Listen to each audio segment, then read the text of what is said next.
Good evening, everybody. Welcome back. We are just getting started here. The G1 League qualifiers, the Southeast Asian qualifiers specifically. Although there are some teams that aren't from Southeast Asia competing in the qualifier. TI9 champions among them. As I found out in game number 1, they're actually from China. So, well, even though it's a Southeast Asian qualifier, I suppose it is really open to anyone. It's just that the servers are exclusively Singapore-hosted games. With that being said, it's currently Rilimin leading the best of 3, 1-0. If they take this match, they take the series, they secure themselves a spot in Phase 2 of the event, where there will be quite a list of powerful teams awaiting them. So I'll try and actually get that full list for you guys for Phase 2. I have it somewhere. Ah, yes, here it is. Zenith, ABC, Tongfu, LGD Int, Vici Gaming, For Love, Rising Stars, and Rattlesnake. So a heavy dose of Chinese teams invited, but some interesting Southeast Asian teams, and of course LGD Int as well. Anyway, with all that being said, the point is TI9 champs got to win, or they're done. So we'll see if they can do it here. With all that being said, I'm LD, of course, will be on the summit. Thank you all for joining me. If you're watching this directly on Twitch TV, which I know many of you are, I would really appreciate it if you could watch through the G1 League website, g1.2p.com. I may sound like a broken record to many of you who are already doing it, but it really will help the G1 League. It gives them basically something they can take their sponsors to their sponsors and say, hey, we have people who want to watch directly on our website. We can bring a lot of web traffic to this tournament, and with that, the Western audience is significant. It's something that's worth basically catering to and, you know, not necessarily building our broadcasts around, but keeping in mind when we're developing our products. So if you want to support the G1 League, if you want it to be bigger and better with hopefully more European, North American teams in the future, then the best thing you can do is to go watch on their website. It also helps me, and you want to make me happy, right? Otherwise, I'll stop casting. I might turn the stream off right now if you're not there. So, with that being said, Rilimin, they're going to start with the Nyx Assassin pick. TI9 champs actually banned the Rubik. 10 seconds remaining. Interesting because Rilimin banned the Mag. So the Mag ban actually came first, and they still banned the Rubik anyway, just not wanting to deal with it this game. The funny thing is, there's not going to be an RP to steal because there's no Mag, but just showing Vodka respect, that's definitely a respect ban. They go for the Darkseer Lifestealer combo, and this is a pretty strong response to the Nyx Assassin. You have two heroes who are very hard to burst, and if you can't burst them, they can turn around, either surge away, get the vacuum wall off, or just rage and start auto-attacking.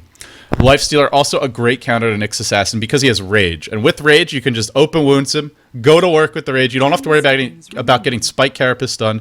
You don't have to worry about getting impaled. 5 seconds remaining. You can just calmly but firmly maul him into submission. Reserve time.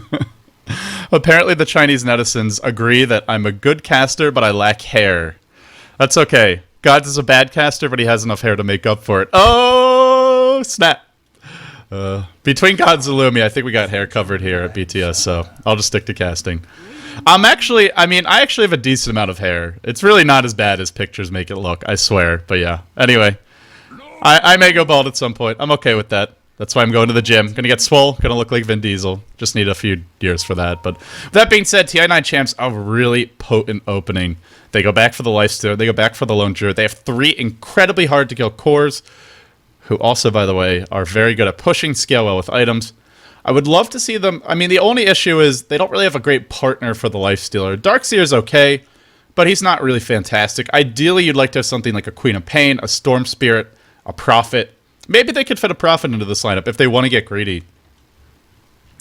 And I think you somewhat do want to get greedy. I mean, a little bit vulnerable to Nyx Assassin, but Rilimin have picked a Phantom Lancer and a Nyx. They're not going to be doing too much until that 6 to 10 minute mark. And realistically, they want this game to go 30, 40, 50 minutes. Even though they're up against multiple carries, they have Phantom Lancer.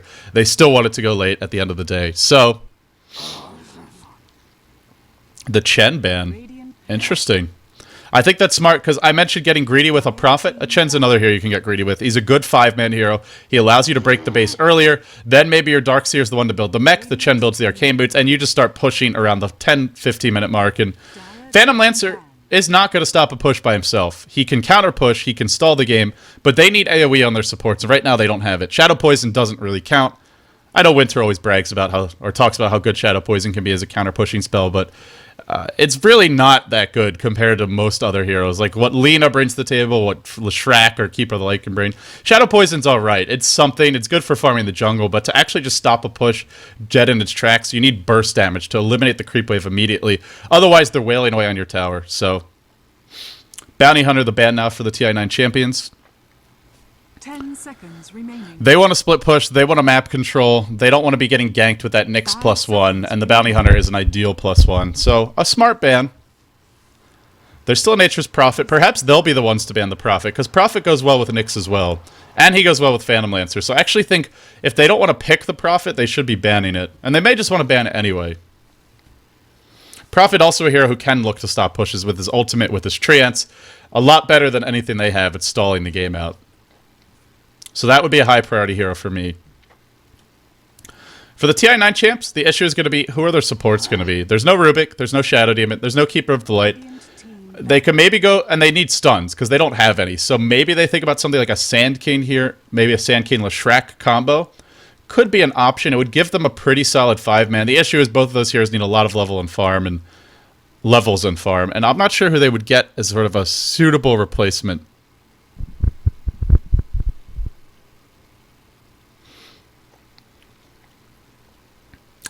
There's really not much left. I'm actually going to bring up the hero list just because I'm curious.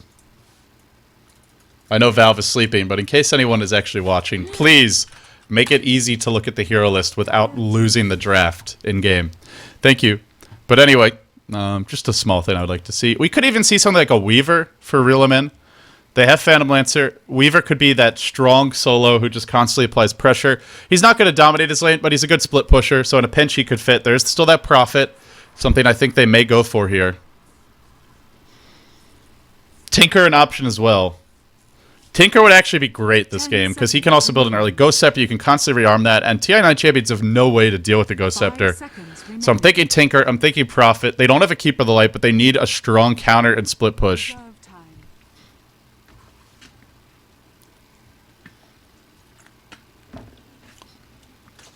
The one concern for Rilimin, it will be the Prophet. No surprises. The one concern for this team, maybe they'll go Prophet and Tinker. That actually could work. Because you can run a defensive tri-lane with the Nyx, the Shadow Demon, and the Phantom Lancer. Get an early level 6 on the Nyx.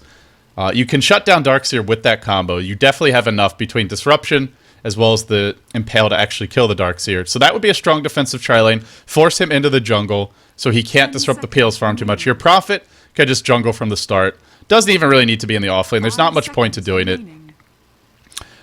And then you have the Tinker mid, and maybe you go for a couple of smoke ganks, something like what we've seen Winter do a lot on ABC, just the Shadow Demon Nyx combo. They're not the strongest ganking pair, but they're usually good enough. So I think a Tinker here would be the ideal choice, and then once you get to the mid game, March of the Machine spam, Prophet ult, and TI9 champs, as good as their carries are, as good as their split pushes, they don't really have much gank. They don't have much ability to just jump in and kill a hero, so they can't really punish the split push. They don't have a hero like Storm. I mean, maybe... Nah, they can't really go for one. Unless they want to jungle the Lifestealer. I guess they could jungle the Darkseer. They could run a Lone Druid as the offlane. Maybe a Lifestealer Jakiro mid, and then something like a Storm safe lane versus a Prophet. Could actually work. So if they want to go Storm, maybe they have the option. But if they don't go for something like Storm, Rilimin is going to have no way to really... or TI9 champions are not going to have any easy way to stop the split push. But they go back for Bane. So it looks like it will be Nyx playing that solo role. Maybe a Bane solo mid. But I feel the Nyx is just a much more versatile option in that mid lane. He doesn't really match up that well against Lone Druid. He doesn't match up that well against Darkseer. That's the main issue, is whoever TI9 champions does throw mid, if it's either of those two heroes, they can dominate a Nyx in lane. Lion is the final choice. So a greedy support, some lockdown for them. So much needed lockdown. I mentioned they needed a way to counter the split push. So they go for a support who can do it. They're not good. They're going to be running the 3 cores most likely. The Darkseer, the Lifestealer, and the Lone Druid. And with that being said, the players are now selecting their heroes. So let's see who they got.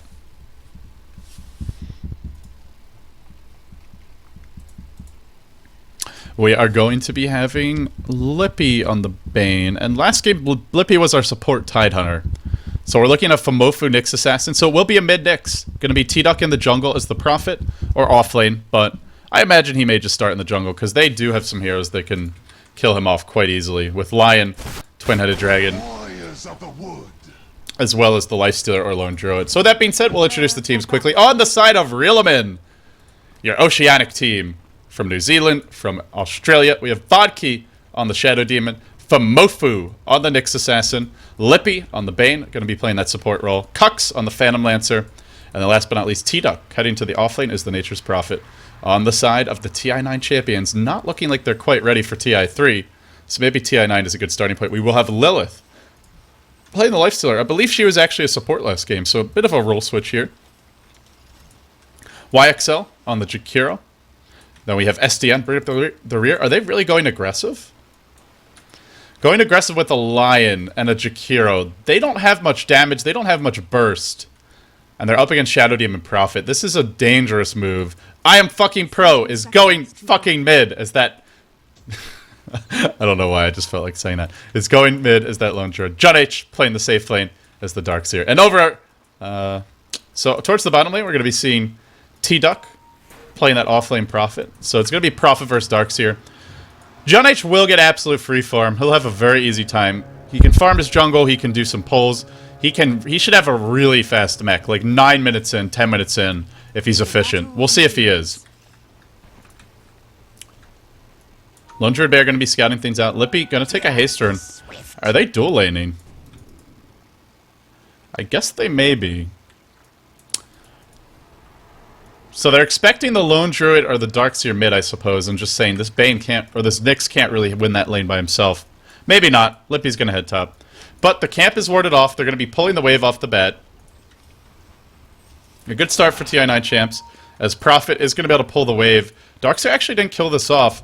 He's also, what he should be doing right now is pulling his wave to meet right here. But he's not doing that. So a mistake from Jun H off the bat is going to give the Nature's Prophet a lot of easy experience. TI9 champs showing a bit of sort of a green. They're green. They're new to the competitive scene, at least from what I've seen, and showed a little inexperience here. But still, should be okay for the Darkseer. He'll hit level 2 quickly. He can still farm the jungle. He can push the lane if he likes. He's going to double Iron Shield up. Then you can go back and farm this camp. Well, you could, except our Nature's Prophet is going to block it. Nice play from T-Duck. And the smoke gank immediately towards the mid lane. So it'll be Bane, Shadow Demon, and the Nyx. They can kill this Lone Druid easily. If he doesn't run right now all the way to his tower, he's going to die. They don't have much burst, so they do need him to be a bit farther away so they can really chain up the nukes. They don't have Soul Catcher either. Actually beat on the high ground. It may be hard. They're going to go right now. This is not the best time to go in, but they're going to start with the Impale. They're not going to get this kill. They need to back. They will.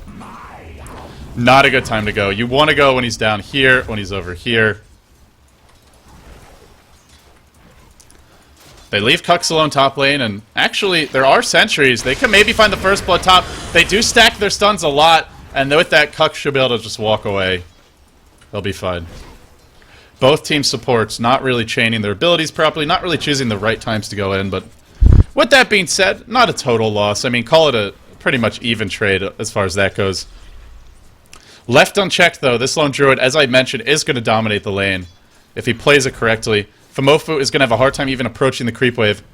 That's why they wanted to go for the gank. It was a smart decision as a team, it's just the execution was lacking. Even those Lone Druid auto attacks, he has quite a solid auto attack on his hero in the laning stage. Normally you go later on, you're like, man, Lone Druid is all about his bear. That's true, but in the laning stage, the hero actually hurts a lot. He's an agility hero with a good animation and decent base damage. That means it's annoying to lane against him.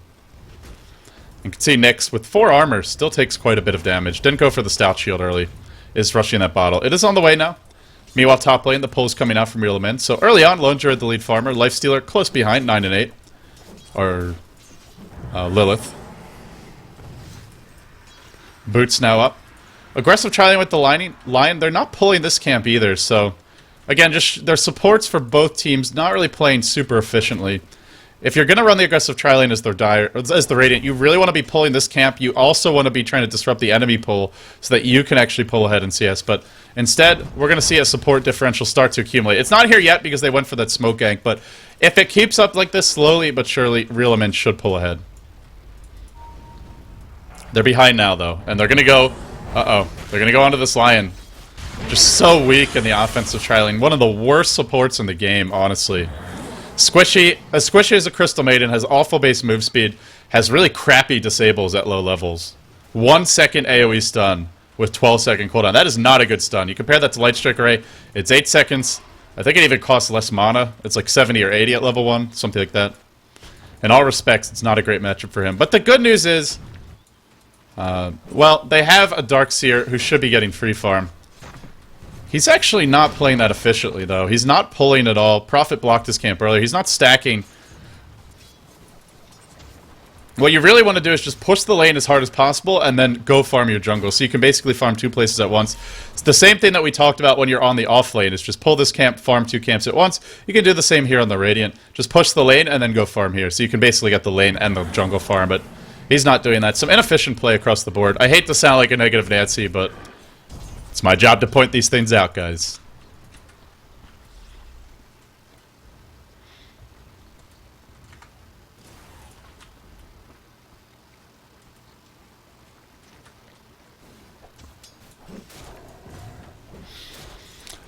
So the pull is being contested a bit. Lippy not opting for the small pull. That's something you could do which can't be contested by the TI9 champs. And when you're up against a Lifestealer, who is one of the few heroes that can just walk in and steal your pull and not really be worried about... Well, actually he could be worried, because he doesn't have a point in Rage. Or she doesn't, rather.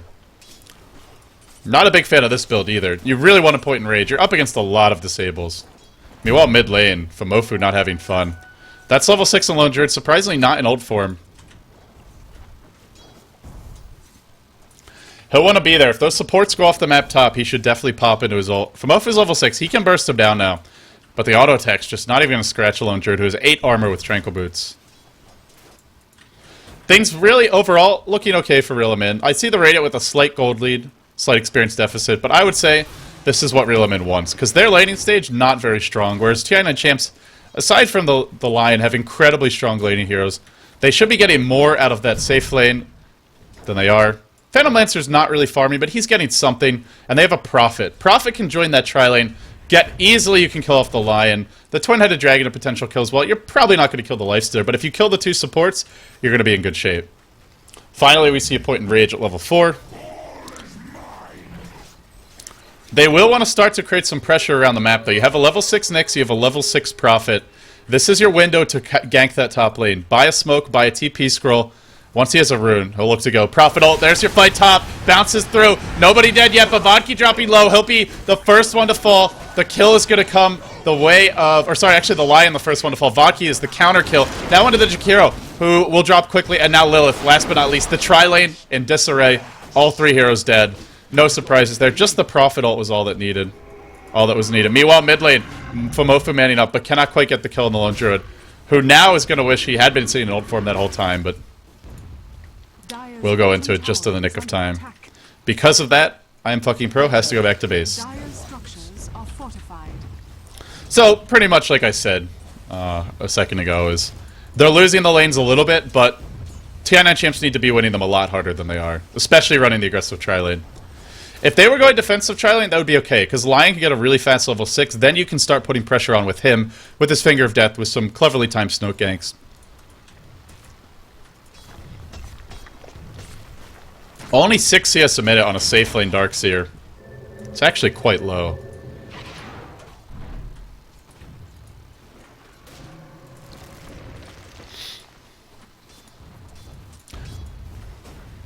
Buckler being rushed by T-Duck. He's going to be rushing a mech, and I love this choice. This is sort of your Xiaowei a la, or circa the International 2 style Prophet. Just that really fast mech. Join the fights quickly as the 3-position Prophet, and... just basically be there to make sure that PL's deaths are limited, maybe turn a couple of fights around, and he's already turning them around just with his ultimate. We still haven't seen the full power of the mobility of Rilimin's lineup. We haven't seen the Nyx Assassin just show up as that +1. Once he has Arcane Boots, I imagine Famofu will be looking to do just that. The good news is for TI9 chips, they can at least get something in return. Lone Druid can't like really leave the lane and do anything, but he can push. So potentially they can at least get an early tower if that Nyx goes ganking.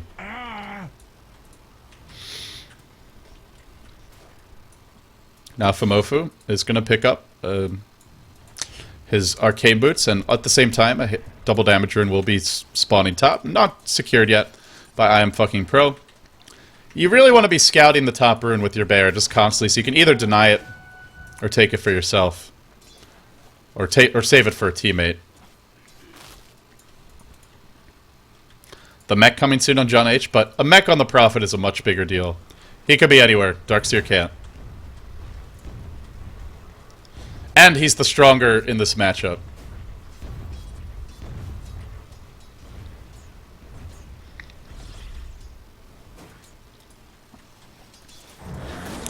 So all things considered, TI9 Champ's in a decent position. Lone Druid is going to be farming towards a pretty fast... We'll see. It's either a Radiance or a Maelstrom. I mean, but the point is it's going to be fairly fast. He's farming reasonably well. He's at 45 CS 9 minutes in. 6 CS a minute for a solo mid Lone Druid. And he didn't die. He didn't give up the first blood. That's quite good. So he's really the brightest spot for this team right now. And it looks like they've said, our Lifestealer can live on her own. Lilith, you've got this top. We're going to rotate towards bottom. We're going to start doing some pulls. Maybe if you go for a gank on T-Duck. This will be big, because he's almost got the mech. It's not out yet, though. The bottle being couriered over to Famofu. Oh, Lilith. Dropping low. It's going to have to... Oh, no! Sniped by the Prophet ult! What a play by T-Duck! Lilith gets cocky. Doesn't use the wand. Doesn't use the healing salve. Oh, boy. Oh, what a play. What a play. Now he's got his mech, and he's got another 200 gold. Your offlane Prophet securing the mech before the enemy Darkseer. He did go for Soul Ring. Now, T-Duck, oh, gonna get hexed, impale, but double TP comes in. Nyx is not here. Bane and the Shadow Demon are the two that are arriving, but Prophet, the mech, could be on its way. Courier's still heading back. Sitting at base, he's not microing that Courier. Really should be delivering the mech right this second, so...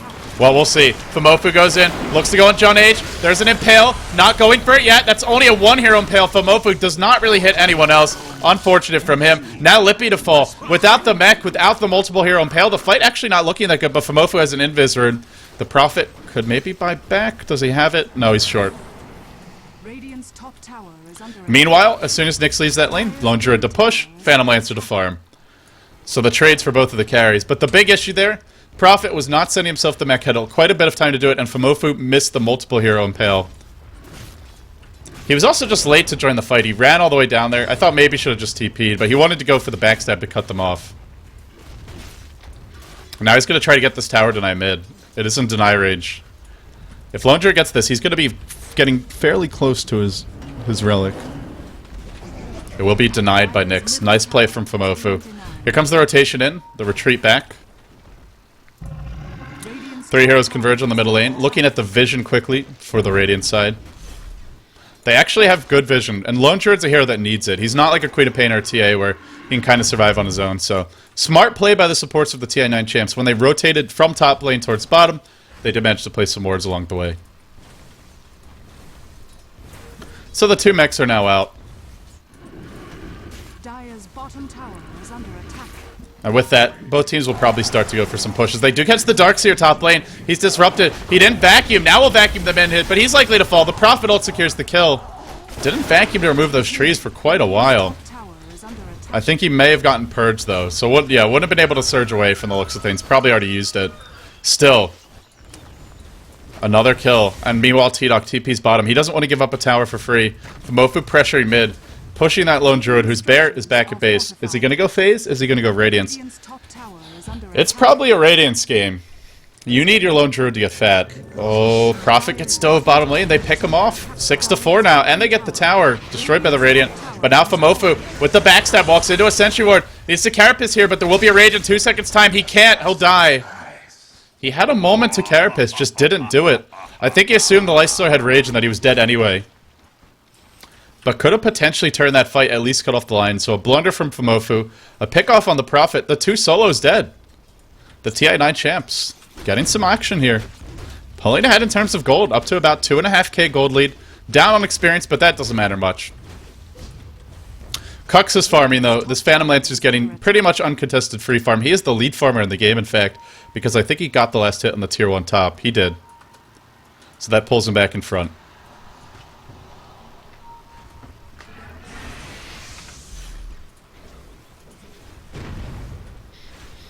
So for everyone tuning in, this is game number 2 of a best of 3 between Rilimin versus the TI9 champs. The winner will be advancing, of the whole series, the winner of the whole series, will be advancing into the next round, Phase 2 of the G1 League. Right now we're in the Southeast Asian qualifiers, or the Asian qualifiers, as Rilimin is from China, not from Southeast Asia. Or TI9 champs are, rather.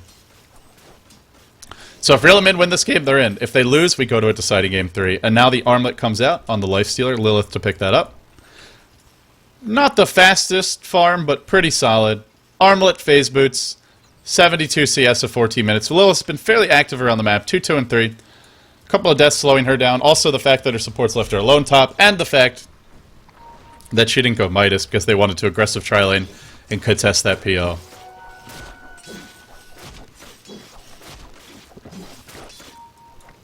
Oh no. We're going to see a double damage Hasted Nyx, who Vendetta's up, but Lifestealer had vision of this. He was right in the camp. And immediately, Lilith's going to run to the tower. Smart play from her. Now the top lane. Lone Druid, it will be the Maelstrom build. Going for this mid-game timing. Doesn't want to counter the split push of the Prophet or the PL. Just wants to get the early towers and try to accrue a big map control advantage that way. But if they don't just win all the fights, then they're going to be in a lot of trouble later on because they don't have a way to deal with split push. They have Darkseer and Lone Druid. That's alright, but a Lone Druid can only be in one lane. He can't have his Radiant Spear in one lane and then his hero in the other since he's not going Radiance. And Lifestealer, not the fastest pusher. Nice rage. Well timed there. No Demonic Purge. Starts with the Disruption. We'll probably Purge Lilith right after this, but in comes the Darkseer. Beautiful vacuum. Beautiful Impale to follow up, but they're all healthy thanks to the mech. They're all still alive. The Finger gets kill number 1. A secondary stun from the Nyx. Not going to be enough. It looks like they're going to lose 3 when it's all said and done. Actually 2. Lippy likely to fall. Nyx just skirting on the sidelines of this fight. What a great tower defense by TI9 champs. And it started with a well-timed rage from Lilith. Dodges that initial Impale.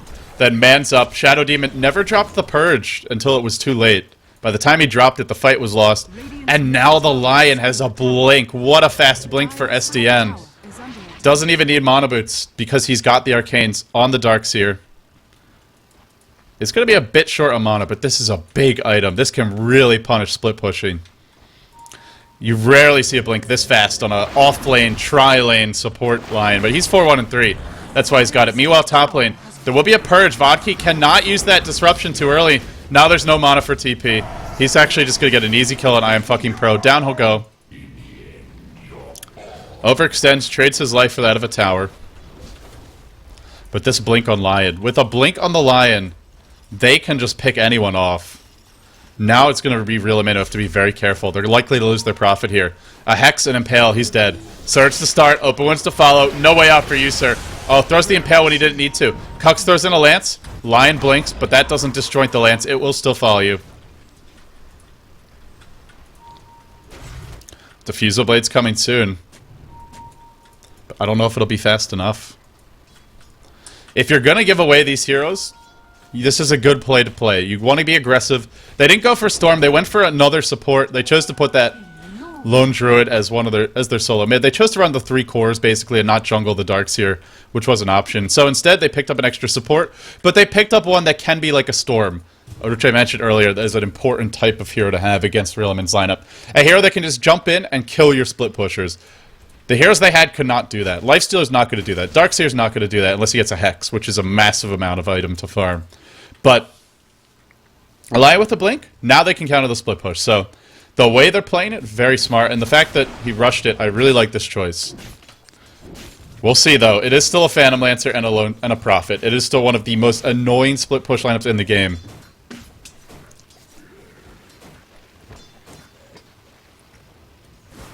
Now the Prophet ult to bounce through. Splashes towards mid, gets the Jakiro kill. Easy peasy, lemon squeezy. Barely even had to stretch for that.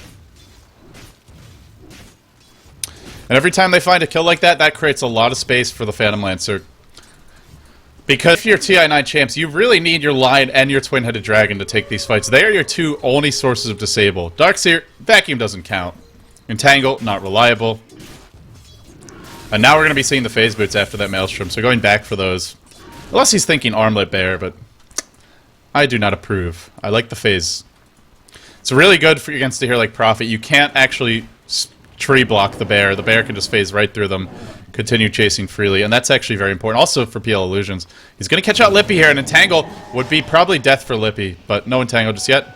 Not going to remove the aggro from his bear. He's just chasing with his hero, looking for the hero body block. Now brings the bear back in. Meanwhile, there was a lifestealer kill on the Nyx. He gets caught out. The mech is here. Lippy is just getting basically mauled to death. Where's that second Entangle? It is not going to happen.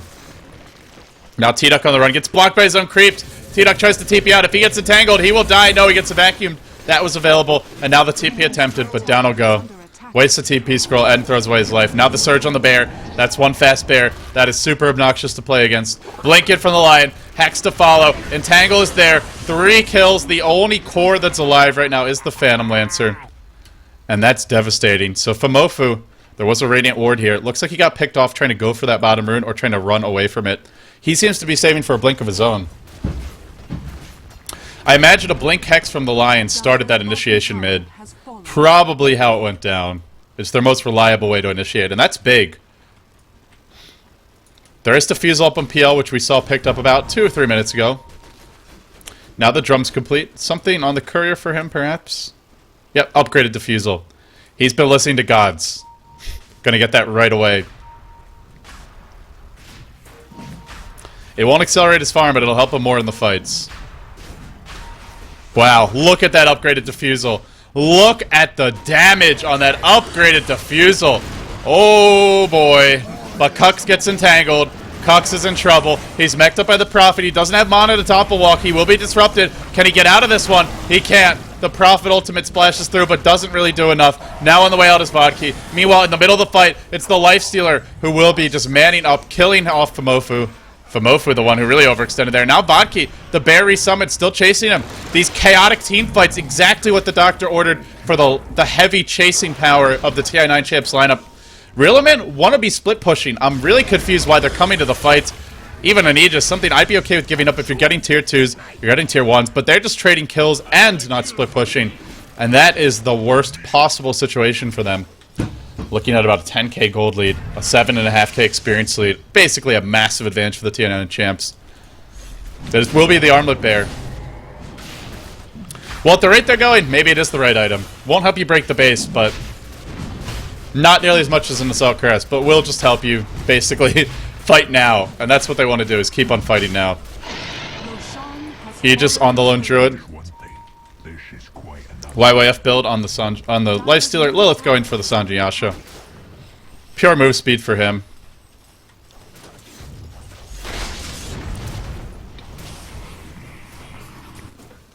If you're Rilimin, you want your Phantom Lancer on one side of the map, your Prophet on the other. Either way is fine. Doesn't matter who's where, but they both need to be split pushing. Unfortunately, they're not. Phantom Lancer's defending. This is not going to work. You cannot defend right now if you're Rilimin. You must split push. Maybe you can if you hit impales like that. Fiend's Grip on Lilith, who doesn't have the Aegis, dropping low, but the Ice Path is there. The blink in from SDN has not thrown the impale out yet. No finger either. Is he going to finger somebody? Could go on Vodki. Still not. Running low on mana. Still has that Finger of Death. Killing spree and a buyback from Vodki. Now Cuck's trying to escape. There is no detection for him from the looks of things. Now the sentry gets dropped, but too late. Another sloppy engagement. Meanwhile, Prophet breaking the base. So the Phantom Lancer stalling.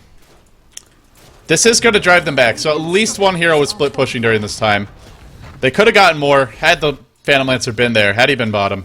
Meanwhile, as they try to TP out, it looks like they've left behind a couple of heroes. Who's it going to be going down? SDN still no Finger of Death, has no mana for it now. He's being perpetually short of mana as of late. Now Kux gets entangled, but will be slept, and then can turn around. Uh-oh, Lifestealer wicked sick. But I am fucking pro. If he loses this Aegis, he may die twice. All three need to retreat as a unit, as a team.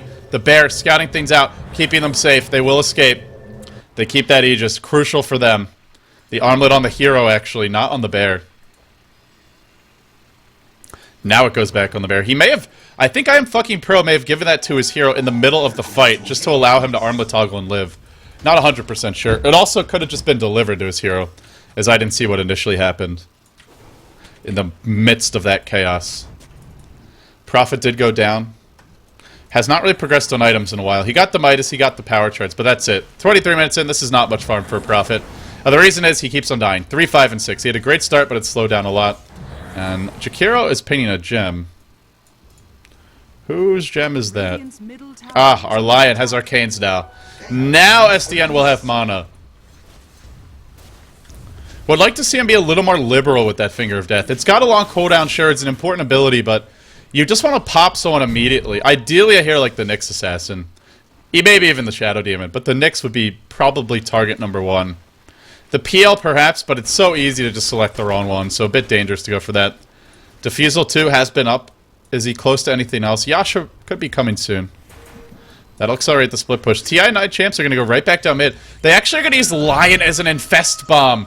He's going to throw his life away just to bring the lifesteal into the middle of the fight and potentially get a nice blink stun, a nice blink hex. The Prophet ult will bounce through, bringing SDN down a bit. They don't have a pipe just yet, but they're going to look to break this base anyway. With Armlet on the bear, they will siege effectively. They have the gem. There's no sentry in the lane. Dire's middle tower is under But attack. meanwhile, it's going to be that Nature's Prophet. It's going to be T-Duck drawing them back if they don't go into the base soon. They're still waiting for... Oh, sorry, they do have pipe. Darkseer's picked that up. John H has it now. Now they're going to go for the base. Can they break it? Can they get through? Can they push in? We're going to have to see. If they can't, if it goes long, Rilimin are going to start feeling more comfortable. They're going to spawn some Shadow Demon illusions of the Phantom Lancer. Now going to go to work, but here's your blink. Hex from the Lion. No Finger. He gets gripped. Cucks may live, but no disruption because it was already used. Vacuum in. A nice Sprout to follow, but it's a Sprout for the wrong side. T-Duck trapping his own team in. Side of that vacuum. Triple for the Druid. Now the Rack's in jeopardy. The tower being muscled down. There is a glyph. It'll be pop now. Blinking from Nyx. Stun on 3. Actually on 4. What an incredible stun from Pomopu. Now John H. doing what he can. Not sure if it's going to be enough. The tower dropping quickly. Lifesteal man's up. Round number 2. Fight. He's trying to get T-Duck. He won't get him. But Pomopu stuns again. Can't do it. Now Lilith breaks down the tower. Is going to push his way into the base. They were not prepared for that Infest Bomb. And the big issue, Shadow Demon disrupted that PL. Did not have it available. Had he had the disruption there, they probably could have saved their Phantom Lancer immediately. But instead, they're going to just get destroyed at their base. This might be game. It's a massacre. It's a bloodbath. The TI9 champs playing like champs today after that disappointing game number 1 performance from them. Probably expecting a GG as Lilith just chills, but not seeing it. So now they're going to go look to break the base, end the game now. 26 minutes in, they're up by 12k gold, they're up by 14k experience. This is going to be it. As long as they can get 2 lane of Rex, that's game. And if we look at buybacks, nothing on the Nyx, nothing on the Shadow Demon. Lilith dropping low, GG from Pomofu, but it looks like they're fighting on, at least for the moment. They haven't actually left yet. Blinking from Lion, Finger of Death seals the deal. And the Chinese contenders, they're forcing a game 3. They're not out of this fight just yet. Barracks are under attack. We'll see if they can go all the way, guys. We will see. They've got one more game ahead of them. Dire's bottom barracks has fallen. Dire's middle tower. Some really... Some suboptimal play from both teams, but still an entertaining game, a cool finish to it. And overall, TI9 champs had a sound strategy, which was just get the mid-game items up on the lifesteal. Lone Druid. The big game changer, though, was the Blink Dagger and Lion. This is the one item that won them the game. Without this, without a pick like the Lion, I don't think there's any way they take this. They needed that Blink Initiator, or whether it was a Storm Spirit, a Lion, whatever the case may be. Throne may die, game may end first. But stay tuned, guys, because we got more action coming up. The throne will explode now. In a hail of rock, stones, and general death, flames emerge. Mount Doom has been revealed. Rilimin, they dropped game 2, but they took game 1, which puts this series all tied up 1-1. You're watching the G1 League Qualifiers brought to you by Beyond the Summit. I'm LD, your host. If you enjoy my casting, as always, be sure to follow me, twitter.com/LDDota, and more importantly, be sure to stay tuned because we have more action coming up. After this match, we will move on. We have a total of 3 best of 3s after this game, so 4 on the day. By the time today's done, there will be 8 teams remaining. Only half of the games will be broadcast here. Unfortunately, there are no other casters, so you won't be able to catch them all. But with that being said, they should be exciting games. So stay tuned. More action after this. Will it be Fomofu's team? Will it be Rilimin? Or will it be the TI9 champs? It's Oceania versus China. We'll see how it all shakes out in a moment.